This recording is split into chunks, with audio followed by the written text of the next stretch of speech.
You had $1,000 today. Where exactly would you put it into the market to really make the most of your money? Now, in today's video, we're going to be looking at two absolutely unstoppable Vanguard ETFs. And one of these I do hold in my personal portfolio. Now, when we think of the S&P 500, this, of course, is an index of the 500 largest company in the United States. It is also market capitalized by weight. So when you look at these mega cap, these huge companies, they are holding the biggest weight in that S&P 500. And if you look at the beginning of this year, it has had a 15% return in the first half of 2024. But short of the index, there are a couple different ways that we can look at this. And again, two ETFs that we are going to be looking for. Because when you look at some of those mega stocks, when you look at Nvidia, Microsoft, Apple, Amazon, Meta, that of course is over 1/4 of the entire S&P 500. So we have 5 companies that are accounting for 25% of that S&P index in its entirety. And when you look at the combined returns just of those 5 companies, you are at 49.7%. That is right. We are almost a 50% return with just those 5 companies in 2024 alone, which is the reason, including today, we've seen a new all-time high for the S&P 500. Now, when you start looking at investors who don't own those stocks are underperforming the market, it's a given with how big they are, how much they're rising. If you are not holding those, if you don't have them in an ETF portfolio, if you're not holding those individual companies, chances are you are not performing at a 50% return.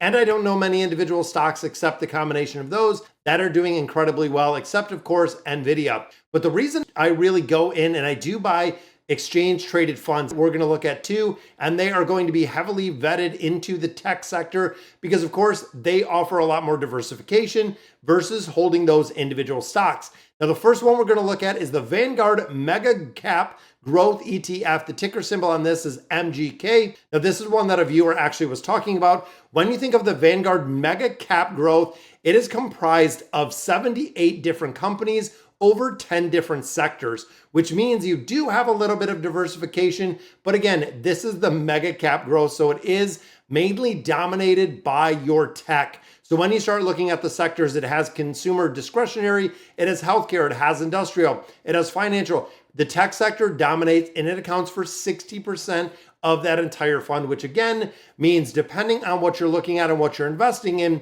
depending on your age, if you're in the 20s, this might be 50% of your portfolio in this ETF, of course, providing some diversification, but there is a huge, huge runway for growth when we start thinking about artificial intelligence, even over the next, 20, 30, 40 years. The chances are that tech stocks are going to continue to dominate. Now, when you start thinking about this ETF's holding, again, Microsoft, Apple, Nvidia, Amazon, Meta are the absolute top holdings in there, making up, again, a very, very big chunk of it. But then you start looking at some of the other ones. You have Eli Lilly, you have Alphabet, you have Tesla, you have Visa. Again, not all tech stocks, but definitely very, very heavy. Now, when you start looking at the companies independently or individually, Microsoft has taken the early leadership position in AI. That is right. When you look at Microsoft, they are combined and they have partnered with ChatGPT and OpenAI, which of course, this is going to be the Copilot virtual assistant, which is integrated into Windows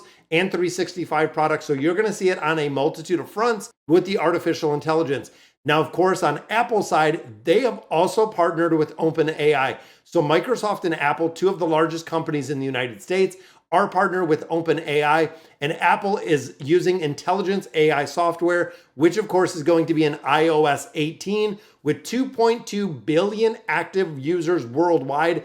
Apple is going to be the largest distributor of artificial intelligence to its consumers. And of course, the underlying of this is the reason why the stock market is absolutely booming. None of these, Microsoft, Apple, OpenAI, are possible without having the backing of Nvidia, which creates the most powerful data chips and developing AI models right now in the world. And of course, it's kind of crazy. Nvidia is working with OpenAI since 2016. So when it comes to tech and when it comes to the companies that are literally going to rule the world when it comes to artificial intelligence and getting it in front of the consumer, there are a couple of very big players. Now, of course, there are some other holdings in here when you look at Walt Disney, McDonald's, Boeing. Now, this is 1%, less than 1% of the total value. But overall, when you start looking at the return, so the compound annual return since 2007, so we are thinking of a multitude of years. I mean, you're talking what we're going on 2010, which is 3 years, 10, 13,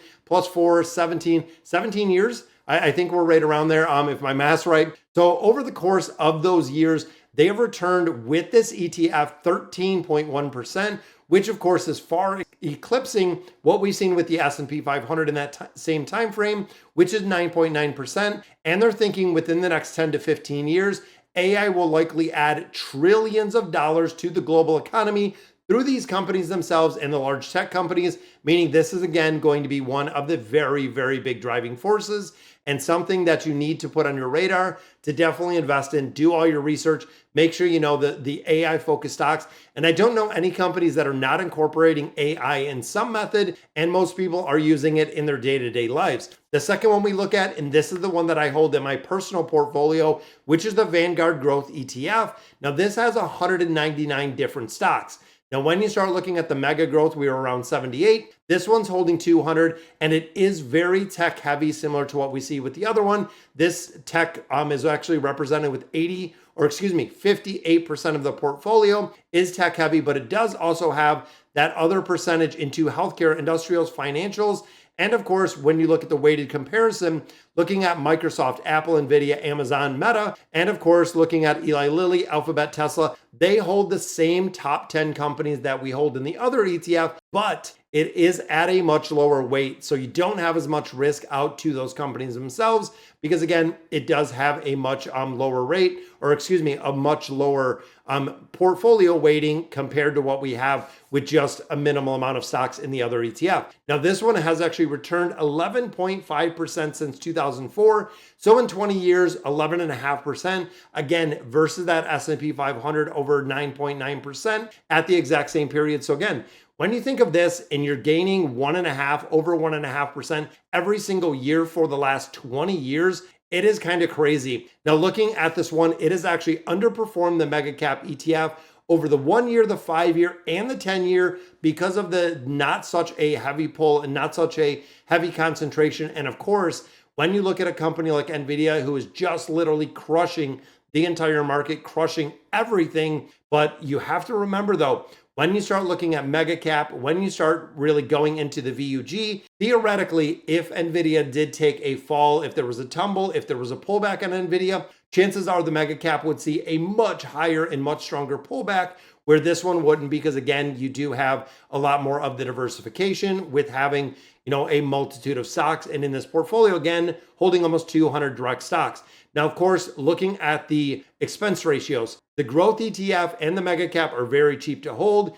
The growth ETF has a 0.04, the mega cap 0.07, which of course, looking at a lot of the Vanguard funds, some of them can charge almost up to 1%, but these ones are relatively cheap. So if you had $1,000 today, where would you invest your money? Let me know in the comments. Would you be going into the mega cap growth ETF? Would you be putting it into the VUG? It's going to be interesting to see exactly how the next 10 years play out. And if artificial intelligence is as big as they're saying, this mega growth is absolutely just going to crush the market for the years up and coming. So, all right, guys, so that is going to do it for today's video. Let me know in the comments what you guys think. And as always, thank you guys for watching.